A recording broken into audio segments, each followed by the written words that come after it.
देखिए, स्पष्ट तौर पर देखा जाए तो 5 राज्यों की चुनाव की घोषणा हो चुकी है और 5 राज्यों के चुनाव की घोषणा में 7 तारीख को 7 नवंबर को जो चुनाव है वो मिजोरम में होगा, 30 तारीख को तेलंगाना में होगा। लेकिन इन सब के बीच हिंदी भाषी जो 3 बड़े राज्य हैं जिस पर सबकी नज़रें बनी हुई हों, वो मैं आपको बता दूंगा हूँ ग्राफिक्स के जरिए। मध्य प्रदेश में मतदान 17 नवंबर को होगा, छत्तीसगढ़ में मतदान 2 चरणों में होगा जिसका जिक्र आप कर रहे थे, 7 और 17 नवंबर, और राजस्थान में मतदान होगा 23 नवंबर को। मतगणना 3 दिसंबर को, जी मतगणना 3 दिसंबर को होगी, यानी कि सभी 5 राज्यों के परिणाम, चुनाव परिणाम 3 दिसंबर को सामने आ जाएंगे। अब इनके समीकरण समझने की जरूरत है कि इन राज्यों के समीकरण क्या है। सबसे पहले मैं मध्य प्रदेश का समीकरण समझा देता हूं। मध्य प्रदेश में आप जो समीकरण देख रहे हैं, इस वक्त बीजेपी की सीटें 127 सीटें हैं, कांग्रेस की सीटें 96 सीटें हैं, और मध्य प्रदेश में मुख्यमंत्री शिवराज सिंह चौहान मुख्यमंत्री हैं और पूर्व मुख्यमंत्री कमलनाथ हैं, दोनों के बीच में है। लेकिन बीजेपी की जो सबसे बड़ी परेशानी है कि यहां पर एंटी इनकम्बेंसी फैक्टर है, उसे कैसे दूर किया जाए। 19 साल की करीब करीब सरकार है, 19 साल में पटवारी से लेकर मुख्य सचिव तक भ्रष्टाचार के आरोप लगे हैं। कई सारी घोषणाएं मुख्यमंत्री शिवराज सिंह चौहान ने करने की कोशिश की, जिसमें लाडली बहना बड़ी योजना है, मुफ्त की बहुत सारी योजनाएं हैं। इसके साथ साथ बहुत सारे जो जाति के बोर्ड हैं वो बना दिए गए हैं, तमाम सारे जो जाति वर्ग के लोग हैं उनको संतुष्ट करने की कोशिश की जा रही है, लेकिन चुनाव नहीं उठ पा रहा। उसके पीछे का कारण है एंटी इनकम्बेंसी फैक्टर है। इसके साथ साथ कार्यकर्ता और प्रदेश के बीजेपी नेता नाराज हैं। अब क्या किया जाए? बीजेपी ने एक तोड़ निकाला है, वो तोड़ बड़े नेताओं के तौर पर। आपने देखा होगा कि करीब 7-8 सांसद केंद्रीय मंत्रियों को इस बार का विधानसभा चुनाव लड़ा जा रहा है। बहुत सीनियर लीडर हैं, कैलाश विजयवर्गीय, नरेंद्र सिंह तोमर, प्रहलाद पटेल, फग्गन सिंह कुलस्ते, राकेश सिंह, रीति पाठक जैसे तमाम नेता जो कई बार के सांसद रह चुके हैं, केंद्रीय मंत्री हैं, उन्हें चुनाव लड़ाया जा रहा है। अलग अलग इलाकों में इनको तैनात कर दिया गया है, जिससे कार्यकर्ताओं में एक संतुष्टि आए। और देश के प्रधानमंत्री नरेंद्र मोदी जो चुनावी सभा ले रहे हैं, उसमें शिवराज सिंह चौहान का नाम अब नहीं ले रहे हैं, क्योंकि वो जानते हैं कि इनके नाम को लेकर एंटी इनकम्बेंसी है। अब कैसे किनारे किया जाए, लेकिन किनारा करने की कोशिश की जा रही है। तो देश के प्रधानमंत्री नरेंद्र मोदी के नाम पर यह विधानसभा चुनाव होगा, कांटे का चुनाव होगा। मेरा अनुमान यह कहता है कि 2018 के आसपास का परिणाम आएगा और उसमें 7 या 8 या 9 सीटें ऊपर नीचे हो सकती हैं, लेकिन परिणाम करीब करीब 2018 का आएगा। राजस्थान का जिक्र कर लेते हैं। राजस्थान में कांग्रेस की 102 सीटें हैं, बीजेपी की 70 सीटें हैं। किसके नाम पर चुनाव लड़ा जाएगा? पहले हर बार अशोक गहलोत वसुंधरा, अशोक गहलोत वसुंधरा, वसुंधरा का नाम अब भी है, लेकिन पार्टी ने यह तय कर लिया है कि अब हमारे पास बहुत चेहरे हैं मुख्यमंत्री के, वसुंधरा का दम्भ अब नहीं चल पाएगा।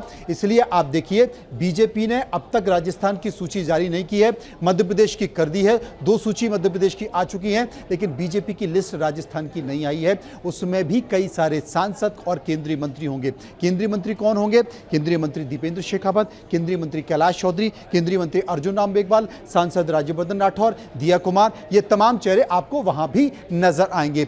और सबसे बड़ी बात है कि यहां पर कांग्रेस की सरकार है, सरकार को लेकर एंटी इनकम्बेंसी है, उसका फायदा बीजेपी उठाने की कोशिश कर रही है, लेकिन यहां एक बेहतर स्थिति में बीजेपी है। आपको छत्तीसगढ़ लिए चलता हूं। छत्तीसगढ़ की क्या स्थिति है? जो 2018 का विधानसभा चुनाव है, वहां पर कांग्रेस की 71 सीटें और बीजेपी की 14 सीटें। एंटी इनकम्बेंसी 15 साल की रमन सरकार की एंटी इनकम्बेंसी का फायदा कांग्रेस और भूपेश बघेल ने भरपूर उठाने की कोशिश की और उसका फायदा मिला भी।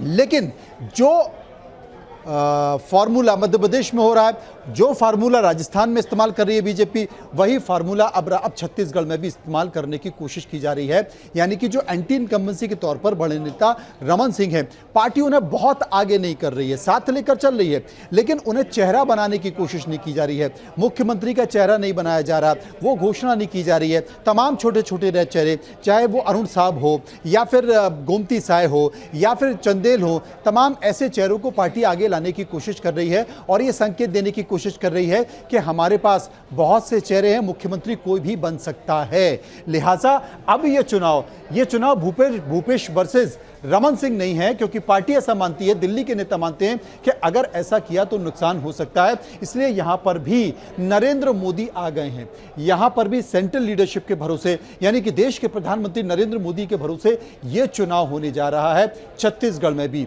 यहां पर भी कांग्रेस की सरकार है। क्या एंटी इनकम्बेंसी है? अगर फिलहाल की परिस्थिति में देखी जाए तो एंटी इनकम्बेंसी कह सकते हैं, नाराजगी कह सकते हैं, लेकिन बीजेपी उसे भुनाने की कोशिश नहीं कर रही है, नहीं कर पा रही है।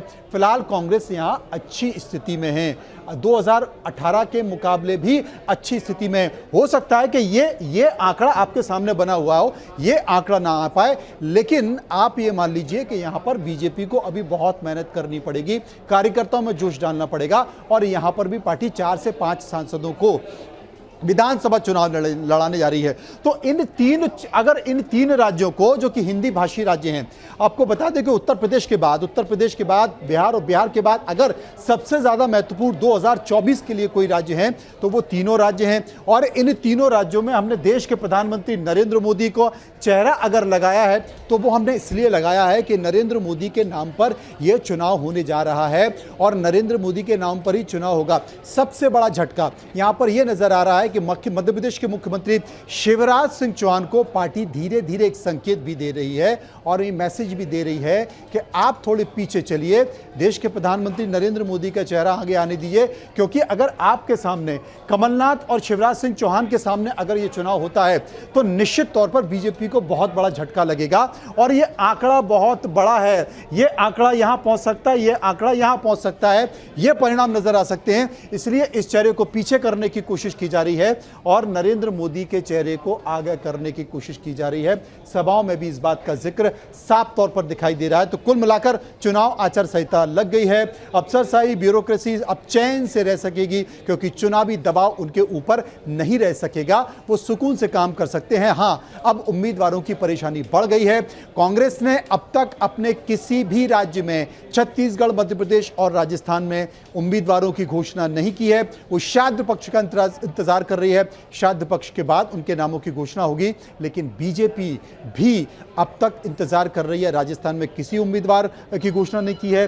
केवल इस चेहरे के कारण देखा जा रहा है कि क्या स्थिति होती है। मध्य प्रदेश में 2 लिस्ट अब तक आ चुकी हैं, छत्तीसगढ़ में भी एक लिस्ट आ चुकी है, बाकी की लिस्ट का इंतजार किया जा रहा है। और इस बार का चुनाव मध्य प्रदेश का खासकर उम्मीदवार कांग्रेस और बीजेपी उम्मीदवारों के बीच होने जा रहा है। बहुत ज्यादा राष्ट्रीय मुद्दे, बहुत ज्यादा चेहरे असर नहीं करेंगे। मध्य प्रदेश में उम्मीदवारों के भरोसे ये चुनाव होगा, परिणाम भी ठीक वैसा नजर आएगा।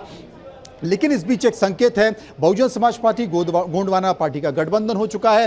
वो किसे नुकसान पहुंचाएंगे, किसके इशारे पर उम्मीदवार खड़े करेंगे, ये इंतजार करना पड़ेगा। और जैश का एक गुट, क्योंकि जैश 2 गुटों में, आदिवासी संगठन है, 2 गुटों में बंट चुका है। एक गुट कांग्रेस के साथ है, अहीरा अलावा का, और दूसरा गुट जो है वो मुजालदा का। उम्मीद ये की जा रही है कि बीजेपी मुजालदा के साथ कुछ उम्मीदवार खड़े कर सकती है, यानी कि मध्य प्रदेश का चुनाव बहुत रोचक होने वाला है। दोनों पार्टियों की कांटे की टक्कर यहां पर भी देखने को मिलेगी।